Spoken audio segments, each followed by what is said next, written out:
Mom. What are you doing today? Providence Place, owned by the Sisters of Providence, an ideal rental setting for retirees to continue their active, independent lifestyles. We have bright 1- and 2-bedroom apartments, a magnificent chapel with daily mass, restaurant-style dining, and wellness and entertainment programs. Call for a tour, 413-534-9700.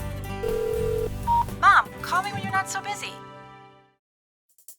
Coming up on this edition of Reel to Reel, we bring you back to our Catholic Communications Summer 2018 pilgrimage to Poland, Vienna, and Prague. And Bishop Mitchell Rosansky joins us for an update on plans to reopen churches. It's all just ahead on this edition of Reel to Reel. Hello and welcome to Reel to Reel. Today we're taking another look back at one of our wonderful Catholic Communications pilgrimages as we revisit Poland, Vienna, and Prague. Plus, we'll also have an update on our planned pilgrimage to Oberammergau, so stay tuned for that. But first, back in 2018, Springfield Bishop Mitchell Rosansky and Father Gary Daly led a group of pilgrims, including our videographer Bill Pekosha, on a journey that began in Warsaw, followed by the Shrine of Our Lady of Częstochowa in Jasna Góra. We arrive in the capital and the largest city in Poland, Warsaw. Our stay in Warsaw is brief, stopping to celebrate Mass at the Church of St. Stanislaus Kostka, where the remains of Blessed Jerzy Popieluszko, the Solidarity priest murdered in 1984, are buried. And certainly for Father Jerzy Popieluszko, he saw his people persecuted. He saw them not able to practice their faith the way they wanted to. He saw them living in the slavery of communism, and he wanted them to be freed from that slavery. But he did not preach a gospel that advocated violence. Rather, he preached a gospel that advocated truth. And in that word of truth was the power to overcome evil. After Mass, we take a short bus ride to Old Town, which is a tourist hub, with cobblestone alleys and medieval buildings reconstructed after World War II. It suffered a great misfortune when Nazi Germany bombed and leveled the city of its beautiful buildings. But as we learn about the Polish people, nothing can get them down. And with faith and determination, they rebuild. We enjoy some great Polish cuisine before we make our trek to Częstochowa for an overnight. We're today with the pilgrims who will be on tour to learn more of the history of this great image, this miraculous image of Our Lady of Częstochowa dating back centuries. This is the spiritual capital of Poland. Millions of pilgrims come to this shrine every year. Pauline, Father Simon, our tour guide through the monastery, gives us a brief history of this holy place. The Pauline Father expanded the order from Hungary 1382. 16 of them came, fathers and brothers, at those wooden church with the monastery. And God's providence, the Prince, Chancellor of King Louis the Great, touring with holy icon, saving from Tatar, going to the west, and he found a home, and he left the holy icon. And many pilgrims walk to Częstochowa, particularly for August 15th, right? Yeah, this is very inspiring tradition, initiated also by Holy Father, and they walk. During the communist time, 55,000 from Warsaw, but now the freedom, democracy, the priests, they walk minimum like 3 days, 6 days from Krakow, 9 days from Warsaw, and 20 days from north of Poland. They call it a retreat in walking. It's a great spirituality because Father here in confession walking. They read the Bible, question and answer. They Holy Mass in historical places. They have great inspiration. Legend tells us that this icon traces itself back to St. Luke, who painted it on a cedar tabletop from the house of the Holy Family. It is said that St. Helena discovered the icon in 326 and brought it to Constantinople and presented it to her son, Constantine the Great. Our Lady was given the honorary title Queen of Poland and is very dear to the Polish people. The icon, also known as the Black Madonna, has a rich history through the centuries, much of which entailed attacks on the image itself. Most notable was the attack of the Czech Hussites in 1430. 5 religious were killed and many of the golden vessels of the church were stolen, including the icon, which was loaded onto a wagon. Descending the hill from Jasna Gora, the horses stopped and could not move. One of the soldiers hurled the icon to the ground and it broke into 3 pieces. But the face of Our Lady and Jesus remained intact. The Hussites took a sword and slashed the Virgin Mary's face twice. When King Jagiełło took the icon to Kraków for restoration, they attempted to fix the scars in the Virgin's face. But after all the attempts, the scars kept coming through, a perpetual reminder of the attack on the icon. This would always be a reminder to the Polish people of courage in the midst of suffering, for indeed the Poles would suffer greatly at the hands of communism and attacks on both sides from the Germans and Russians. Our Lady of Częstochowa would be a consolation and protection for them in times of trouble. It is for that reason that people come to this shrine with great devotion and reverence for Our Lady.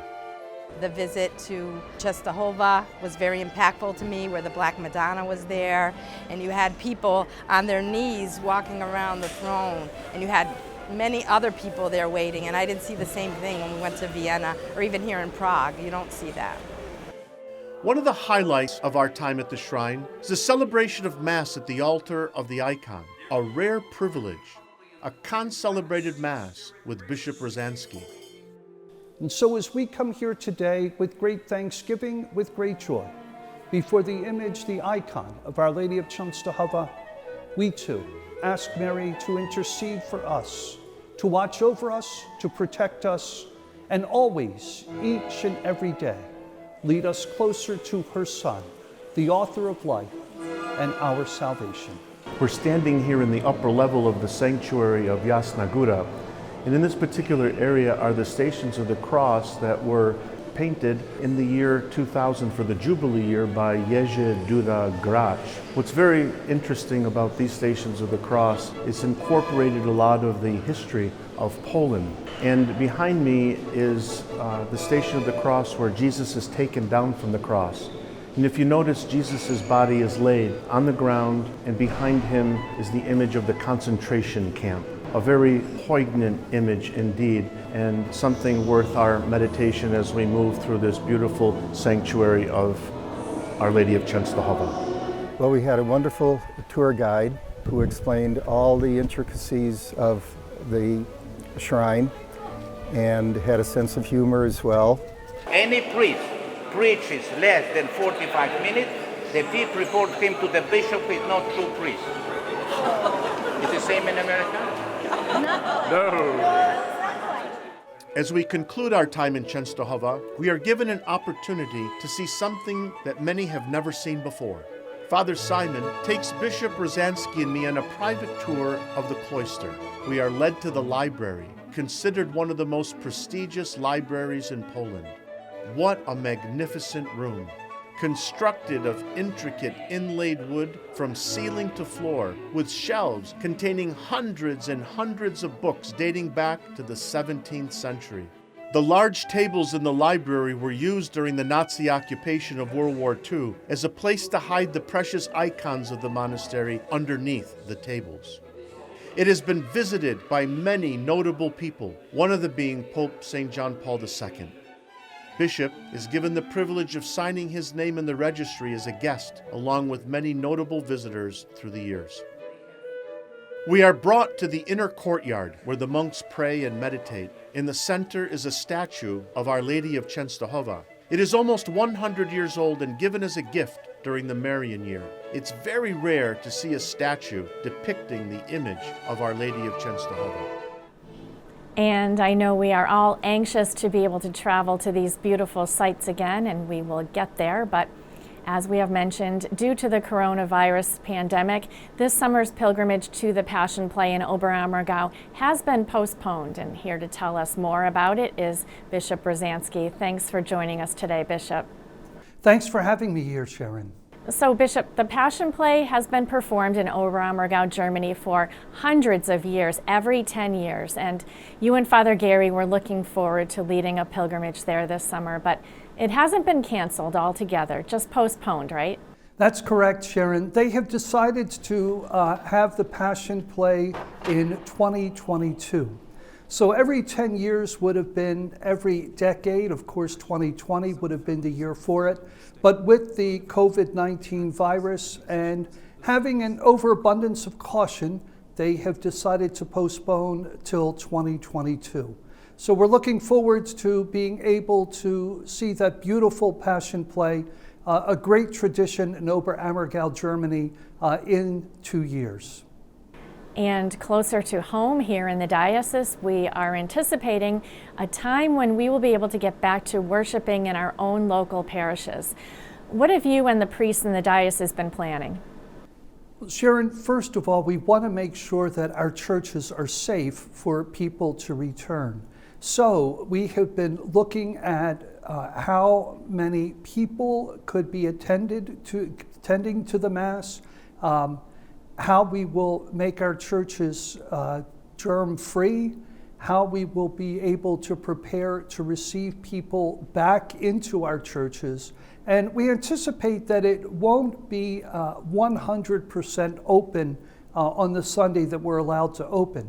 So I think, like the rest of the country, we will have different stages of opening our churches. Currently, we're working on what each of those stages will look like. All right, Bishop Mitchell-Rosansky, it's good to see you today, and I'm sure I can speak for everyone in the diocese to say thank you for your prayers and for all of the priests, deacons, and pastoral ministers in the diocese who have been prayerfully supporting the people here in Western Massachusetts during these very difficult times. Thank you for having me on, Sharon.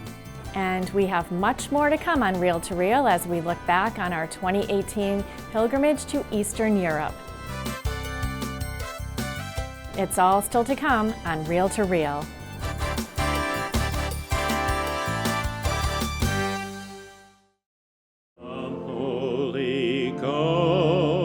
The Chalice of Salvation, your weekly spiritual connection. I'm Pastor's Brother Terrence Gale and your Chalice host, inviting you to take time out of your busy day and join us Sunday morning. We welcome Father Albert Shearer, OFM, as our Mass presider and celebrate the 6th Sunday of Easter. The Chalice of Salvation Sunday morning at 10 on 22 News WWLP, and coming up next on Fox 23 WXXA. We continue now our revisit of Catholic Communications' 2018 pilgrimage to Eastern Europe as our pilgrims experience the miraculous wonders of the Divine Mercy Shrine as well as the somber history of the Auschwitz death camps.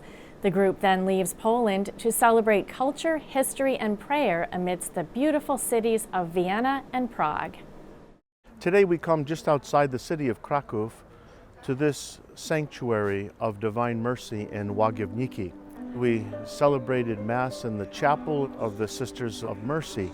It's the same chapel that St. Faustina was buried, in which many came to venerate her relics. We come here to this place as a Diocese of Springfield for two reasons. One is that it unites us very closely with the National Shrine of Divine Mercy in Stockbridge, Massachusetts. But also there is a memorial plaque inside the chapel which denotes a member of our diocese, Maureen Daigen. She had suffered from lymphedema for decades and had undergone 10 operations, including a leg amputation. Maureen reported that while praying at Faustina's tomb, she heard a voice saying, "Ask for my help and I will help you." She did, and her constant pain stopped. 5 Boston area physicians stated that she was healed. They had no medical explanation as to why. Maureen's healing was declared miraculous by the Vatican in 1992. It paved the way for the beatification of Faustina Kowalska and eventually her canonization in April 2000, making her the first saint of the new millennium. The image of the Divine Mercy is revered by millions around the world. It depicts Jesus Christ as he appeared before St. Faustina in 1931. Sister Faustina died in 1938 at the age of 33, but her legacy lives on as she continues to intercede for so many. On August 17, 2002, Pope John Paul II consecrated the sanctuary's majestic 1,600 square foot brand new basilica. Every year, some 2 million pilgrims from all over the world visit the shrine. Today, we take a short bus ride to a place south of Krakow that will be embedded into the minds and hearts of our pilgrims. Auschwitz, the largest and arguably most notorious of all the Nazi death camps, opened in the spring of 1940. Once Hitler's final solution became official Nazi policy, Auschwitz was deemed an ideal death camp locale. Those entering its main gate were greeted with an infamous and ironic inscription, Arbeit macht frei, or work makes you free. By mid-1942, the majority of those being sent to Auschwitz were Jews. Upon arriving at the camp, detainees were examined by Nazi doctors. Those considered unfit for work, including young children, the elderly, pregnant women, and the infirm, were immediately ordered to take showers. However, the bathhouses to which they marched were disguised gas chambers. These unfortunate souls were never officially registered as Auschwitz inmates. For this reason, it is impossible to calculate the number of lives lost in the camp. However, according to some estimates, between 1.1 and 1.5 million people, the vast majority of them Jews, died at Auschwitz during its years of operation. I didn't realize how much it would hit me emotionally, but it was very difficult. And to think that we could be so cruel to each other and really showed how evil man can be. But it also showed about the indomitable power of faith, because the Polish people, with all that they've been through throughout their history, they've been taken over by just about everybody at one point or another, and yet they're still very faithful. 2 prisoners of this camp became martyrs and canonized in the church. Edith Stein, known as Carmelite Sister Saint Benedicta of the Cross, canonized in 1998, and Franciscan Father Maximilian Maria Kolbe, canonized in 1981. Saint Kolbe gave his life in place of a prisoner by the name of Franciszek Gajowniczek, a man with a wife and children. Franciszek was blessed to be present with his family at Saint Kolbe's canonization. Auschwitz II, located in the village of Birkenau, or Brzezinka, was constructed in 1941 on the order of Heinrich Himmler, commander of the Schutzstaffel, or commonly known as the SS. I'm standing on the railroad tracks that were constructed specifically for the purpose of bringing trainloads of people into this camp. Some survived, but over 6 million lost their lives in these camps and other concentration camps around the country. We come here today in prayer. We prayed that this evil to humanity would never ever happen again anywhere around the world. In January 1945, as the Soviet army entered Krakow, the Germans ordered that Auschwitz be abandoned. As the Soviets entered Auschwitz, they found approximately 7,600 sick or emaciated detainees who had been left behind. The liberators also discovered mounds of corpses, hundreds of thousands of pieces of clothing. The eyeglasses and the shoes, and then the artificial limbs, but then the children's clothes, those little children's shoes. And I think of those poor soldiers that went in and saw something like that. They had to hold that memory. I will hold this memory for the rest of my life. We conclude our trip with Mass at the Carmelite Monastery chapel bordering the grounds of Auschwitz. How did this all take place? We find that it could take place because of Satan, the father of all lies. They were told that they were going to be resettled. Even as they were going to their deaths, they were told they were going to the showers. It was lie after lie after lie. The lie of Auschwitz and of all the death camps was that those who were brought there were not looked upon with the eyes of God, but rather they were demonized. They were thought by others to be evil. And the truth was that each of those who were taken to their deaths are children of God. We say our goodbye to the beautiful country of Poland with our final stop, Kalwaria Zebrzydowska, some 20 miles south of Kraków, for a celebration of Mass.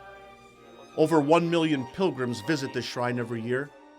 9-year-old Karol Wojtyła, after the death of his mother, was brought here by his father along with his older brother and knelt before the image of Our Lady. His father pointed to the image saying, "This will be your mother now." A beautiful thing to ponder as we depart Poland on our 5-hour journey to Vienna, Austria. After a 5-hour journey through southern Poland and Slovakia, we arrive in Vienna, Austria for a 2-night stay in this beautiful city. Vienna is the capital and largest city in Austria with a population of over 1.8 million people. In the 15th century, it became the residence of the Habsburg dynasty until the end of World War I. This dynasty is marked by the magnificent Hofburg Palace. Together with its many squares and gardens, the Hofburg occupies 59 acres. And if this palace wasn't enough, we continue our imperial tour at the summer residence known as Schönbrunn. This 1,441-room Baroque palace is one of the most important architectural, cultural, and historical monuments in Austria. The history of this palace and its vast gardens spans over 300 years and was a royal escape for the Habsburg monarchs. I am standing in front of what is the central part of Vienna, the Cathedral of St Stephen. This is a magnificent and a historic cathedral, dating back to the 12th century, taking 300 years to construct. It's one of Austria's most popular attractions. With its 450-foot spire and richly decorated roof, it is Vienna's most important Gothic edifice and represents 8 centuries of architectural history. The interior of the cathedral is magnificent with its many life-size statues and clustered pillars. It is here that Wolfgang Amadeus Mozart wedded Constance Weber in 1782. It was also here that Mozart's Liturgy of Christian Burial took place in 1791. Speaking of which, it wouldn't be a trip to Vienna without a traditional Mozart concert. After 2 days of enjoying the rich history of Vienna, including its fine cuisine, we make the 3-hour journey to the Czech Republic and enjoy 3 nights in the lovely city of Prague. Prague is the capital and largest city in the Czech Republic. Founded in the late 9th century, it quickly became the seat of Bohemian kings, some of which ruled as emperors of the Holy Roman Empire. The city thrived under the rule of Charles IV, who ordered the building of the new town in the 14th century. It fell under Habsburg rule and became a capital in the Austro-Hungarian Empire. In 1918, after World War I, the city became the capital of Czechoslovakia. Mostly undamaged in World War II, Prague's medieval center remains a wonderful mixture of cobbled lanes, walled courtyards, cathedrals, and countless church spires. In 1993, Czechoslovakia was divided and Prague became the capital of the new Czech Republic. It is home to about 1.2 million people. We celebrate Mass in the Church of Our Lady before Tin. The twin towers of this beautiful-looking Gothic church rise over 260 feet and can be seen from all over the city. Founded in 1385, it's the oldest church in Prague, and its magnificent Baroque interior gives us much to contemplate as we celebrate Mass together.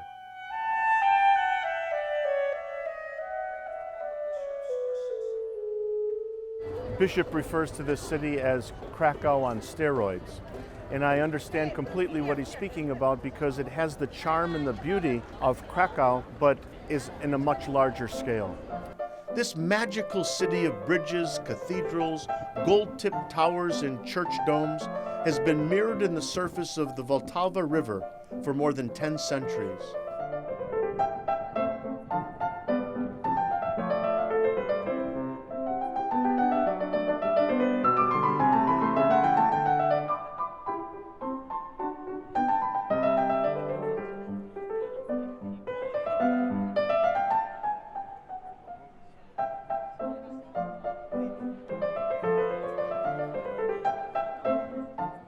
A charming spot in Prague is the Charles Bridge across the Vltava River. Constructed from the mid-14th through the early 15th century, it replaced an earlier 12th century bridge and was the most important connection between Prague Castle and Old Town. Prague Castle was constructed as a fort in 870 AD. Over the centuries, new buildings have been added and extensive renovations and improvements have taken place. And then there is St. Vitus Cathedral.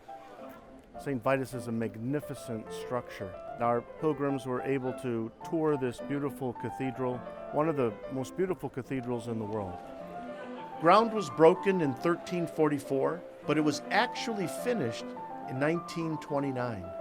For most of this time, it stayed in use, despite its continuous construction. The city is best known for the Infant of Prague. We have the privilege of celebrating Mass together in the Church of Our Lady Victorious, in which the statue is enshrined. Most historians believe that the original statue was carved in Spain around 1340 in a Cistercian monastery by a monk who had a vision of the child Jesus. A pious tradition claims that Saint Teresa of Avila possessed the statue in the early 16th century. The statue found its way to Prague during Habsburg rule in 1556, and in 1628 was given to a local Carmelite monastery by Princess von Lobkowicz. Soon after, Prague was invaded, and the statue was almost lost forever. A priest discovered it in the rubble of a church and enshrined it in a new oratory. While cleaning the statue, the priest heard the infant Jesus say to him, "Have pity on me, and I will give pity on you." When the priest needed more funds to repair the statue, the infant Jesus said, "Place me near the entrance of the sacristy, and you will receive aid." The need was miraculously met, and the statue was restored. The devotion to the Infant of Prague is a devotion to the humanity of the Lord Jesus, and realizing that he did not come on the clouds as an overwhelming power, but rather he came to us as a child. Bishop Mitch receives a replica of the infant from the Carmelite Superior to bring back to our diocese as a memento of our visit to this beautiful church. We recall a beautiful journey which took us through Poland, into Vienna, and then into the Czech Republic in this capital city of Prague. And the sights and sounds of all the places we've been will certainly last in our hearts. These are moments that we will never forget, and we hope that you have enjoyed watching this journey of ours through these great countries. God bless. And we'd like to thank Bishop Brzezinski and Father Gary Daly for leading this pilgrimage.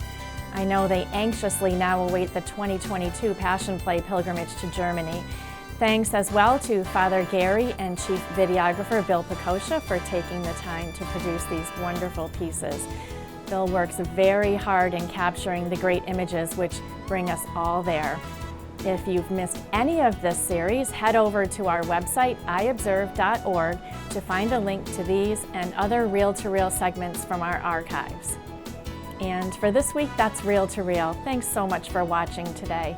Remember, you can always find the latest information and news on the Catholic Church at iobserve.org. That's your one accurate source for news on the Catholic faith, iobserve.org.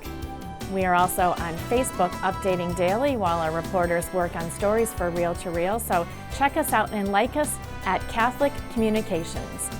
And we will see you next week for another edition of Reel to Reel, your window on the world around you. See you then. Reel to Reel is a production of the Catholic Communications Corporation, funded in part by the annual Catholic Appeal, and the support of you, our faithful viewers.